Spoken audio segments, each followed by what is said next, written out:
All right, let's go ahead and get into it. Light the beam. The beacons are lit. Gondor calls for aid. The Kings have won an improbable win, game six on the road in Chase Center.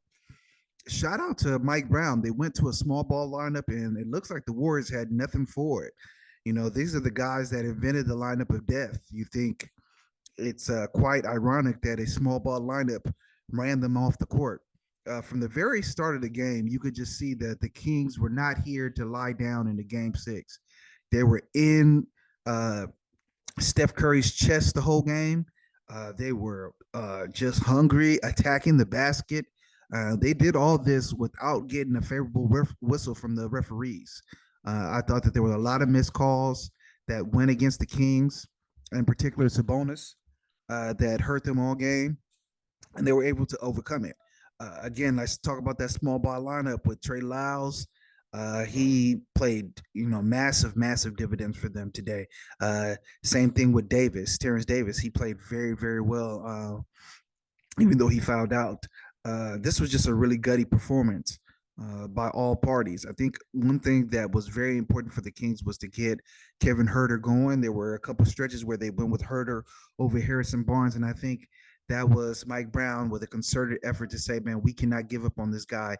If he gets his shot going, that really unlocks us. And it looked like towards the end of the game, it did get going. I think he was 3 of 12, but he made, I think, two of those final three in the fourth quarter when the game was semi in the balance. I think they were up 10 and 12. He made some threes that really closed out the game, including a step back three. So going into game seven, I think it's anybody's game. I mean, the Kings have shown that they can play with this team.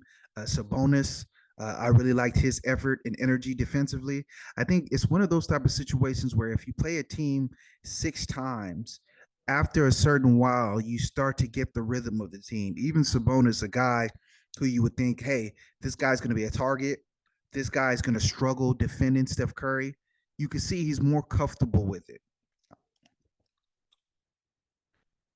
Historically, if you look at the Warriors, if you just go back series by series, before they added Kevin Durant, there weren't really a team that really blew teams out in series. They always played generally tough series, and the series went deeper into the games six and seven.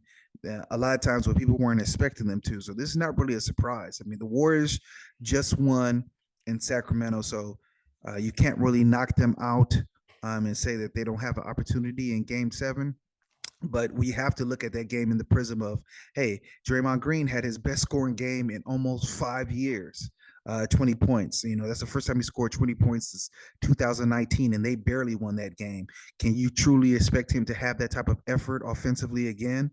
Um, I think that they are really struggling with Jordan Poole. He's a pretty big a bellwether of whether they're going to win or lose, and he was very, very erratic today. So that's something that has to concern the Warriors. I think they're probably going to have to play Moody and Kaminga more because the Kings are going to probably go back to that small ball lineup since they found so much money in it.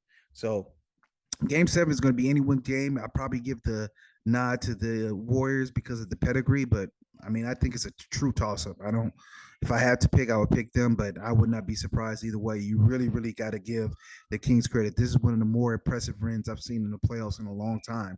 This is the champion going home in a closeout game for a team that has not been in the playoffs for 16 years. And they came in with zero fear, were in these guys' chests the whole game, and it seemed like the Warriors were just off their back foot the whole game. It seemed like they were not ready for the intensity. Maybe they expected these guys to lie down, and they were not. And again, I think one of the biggest stories in that game was Herder found his stroke. This was a team that was a great 3-point shooting team all year with Murray and with Herder, and they both have gone through the lows. It looked like Murray snapped out of it 2 games ago, and Herder might have snapped out of it today. And if that's the case, it's going to be really hard for the Warriors to guard them in Game Seven. So shout out to the Kings for a great game plan, and for those bench guys, in particular Davis, for staying ready and to come out with energy. All right, looking forward to Game Seven. Leave me a comment. Let me know what you think. As always, the game is the game.